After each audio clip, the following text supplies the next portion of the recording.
নৃশংস নারকীয় হত্যাকাণ্ড। বাংলাদেশের সাংসদ খুনে সিআইডির হাতে গ্রেফতার হলো কসাই। মুম্বাই থেকে কসাই এনে নিউ টাউনে বাংলাদেশের সাংসদকে খুন করা হয়েছে। বিস্তারিত জানাবেন আমাদের প্রতিনিধি ময়ূক ঠাকুর চক্রবর্তী, রয়েছেন টেলিফোন লাইনে। ময়ূক, কি পদ্ধতিতে এই খুনের ঘটনা ঘটানো হয়েছিল? একেবারেই কি পূর্ব পরিকল্পিত? সিআইডি সূত্রে কি জানা যাচ্ছে? দেখো, একদমই কুসুমিতা, পুরোটাই পূর্ব পরিকল্পিত, এমনটাই সিআইডির তরফ থেকে জানানো হচ্ছে। জিহাদ হাওলাদার বলে একজনকে গতকাল রাতে সিআইডির তরফ থেকে অফিসিয়ালি তার গ্রেফতারি শো করা হয়।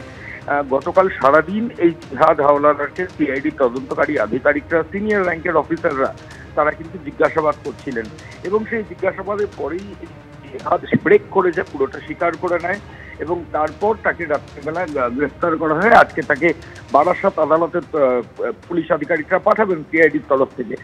এবং এই জিহাদ কিন্তু মুম্বাইয়ের বাসিন্দা এবং পাসপোর্ট জাল করে সে মুম্বাইয়ে থাকছিল, এমনটাই পুলিশ সূত্রে খবর।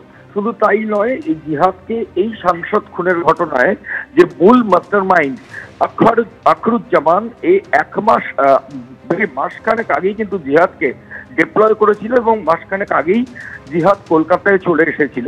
সে এসে এখানে থাকতে শুরু করে। ঘটনার দিন রাতে যে নৃশংসভাবে হত্যাকাণ্ডের ঘটনা, যেটা সিআইডি অফিসিয়ালদের কাছে জিহাদ জানাচ্ছে, সে বলছে যে শ্বাসরোধ করে খুন করা হয় এবং তারপর যাতে তথ্য প্রমাণ লোপাট করা যায়, ঠিক সেই কারণেই বডি টুকরো টুকরো করে দেওয়া হয় এবং ডিস্কিন্ড করে দেওয়া হয়। মানে নৃশংসভাবে শরীরের যে চামড়া ওপরে সেগুলো পর্যন্ত আলাদা করে দেওয়া হয় যাতে কেউ আইডেন্টিফাই না করতে পারে। এবং এরকম নৃশংসভাবে ডিস্কিন্ড করে মার্ডার করার পর সেই বডি কুচি কুচি করে কাটা হয়। এই প্রশ্ন সিআইডির আধিকারিকরা করেছিলেন যে হিউম্যান বোন, সেগুলো অর্থাৎ যে হাড়, সেগুলো কিভাবে কাটা হলো।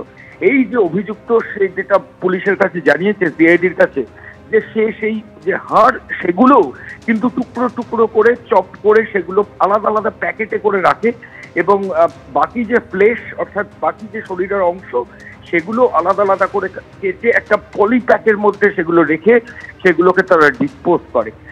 অর্থাৎ এই নৃশংসভাবে বাংলাদেশের সাংসদ যাকে খুন করা হয়েছে নিউ টাউনে, সেখানেই জিহাদ হাওলাদার, তাকে গতকাল রাতে সিআইডি তদন্তকারী আধিকারিকরা অ্যারেস্ট শো করেছেন। আজকে